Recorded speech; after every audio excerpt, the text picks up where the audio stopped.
Hello ladies and gentlemen, and welcome back to another beer review with me, Ruku. Today's beer is something a little bit special, a little bit woo, a little bit away. We have a novelty craft beer, and it doesn't get much weirder than a pumpkin spiced latte porter. Yeah, get your head around that because I can't. Pumpkin, great, yeah. Latte, yeah, you know, if you're gonna have a coffee porter, have a coffee porter, but don't mix the two. This is from England, it's by Northern Monk. This is 5% ABV, as you can see there. Look at that design there, it's quite cool. This is, I don't know what mil this is, 440 mil. And they've got the hashtag stop wasting food, so presumably they're on a campaign to sort out food waste.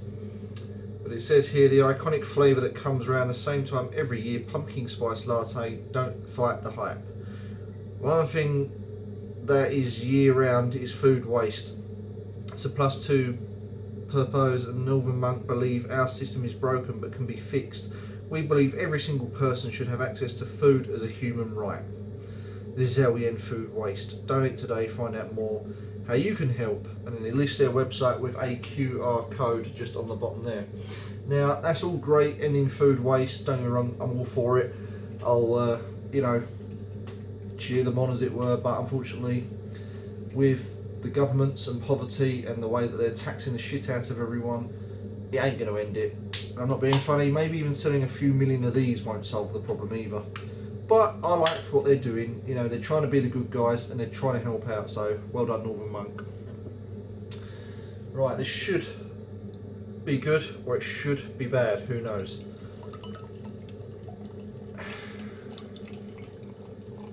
Just trying to build a bit of a head on this. There we go. Built a head on that deliberately because again this glass has no etching in the bottom, so this will go flat very, very quickly. So there you go, nice and black. The head is a dark coffee tanned colour. A mixture of small bubbles in there, and even the tightly compact bubbles as well, you can see, so that's all good.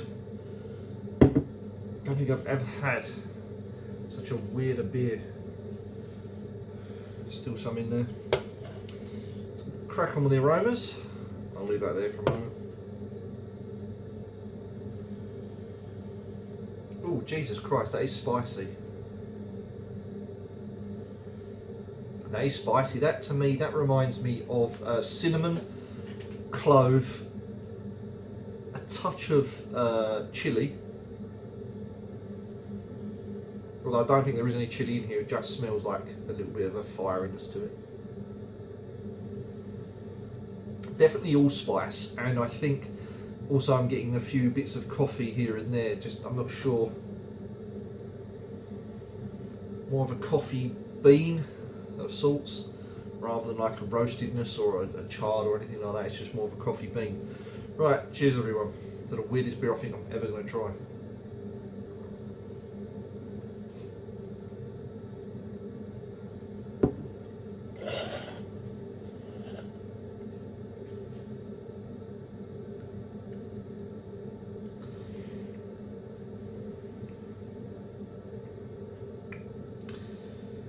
Okay, weirdly enough, that sort of works.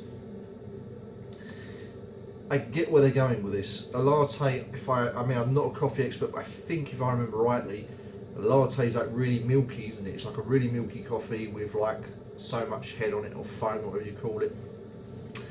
This does taste similar to that. It's kind of that milky, light style taste and body. Now the body's a bit watery, it's a bit too light for my liking for a porter, but it has flavour.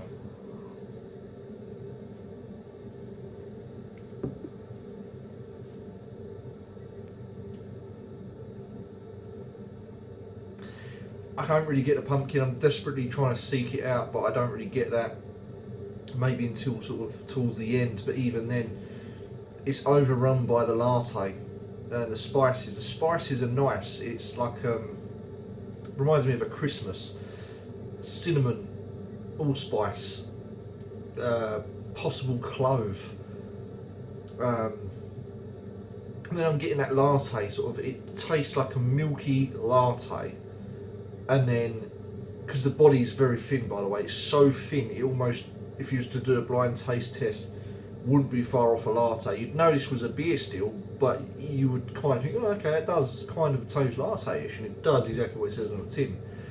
The spices are there throughout the beer, there from start to finish.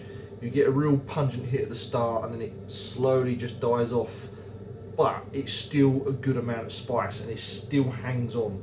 So bang, loads of spice, and it just gradually mellows each little bit until the taste buds are finally settled. For me, I don't get the pumpkin, and it's really annoying because I'm a massive lover of pumpkin. You know, I wish I could get it mostly all year round, but I can't because, you know, here in the UK, unfortunately, certain foods don't get called for. So, I mean, I could probably buy it online somewhere or import it, but I can't be bothered with all that.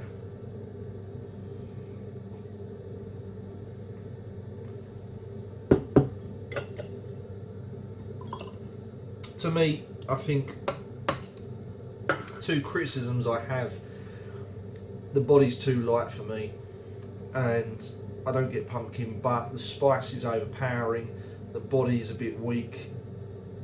On the pro side, yes, it does taste very sort of milky, silky, coffee-like with spices, but again, you don't get the pumpkin. Well, I don't personally. You might do, but I personally don't.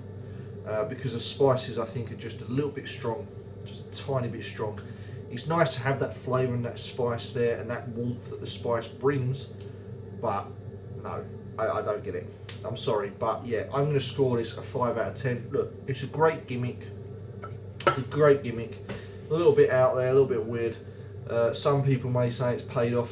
I don't think it has. Would I buy this again? No, I probably wouldn't. But it was just fun to try. Fun to try. There you go. Never mind, can't win them all. Thanks for watching. See you next time for some more beer reviews. Don't forget, like, comment, subscribe, turn that bell on.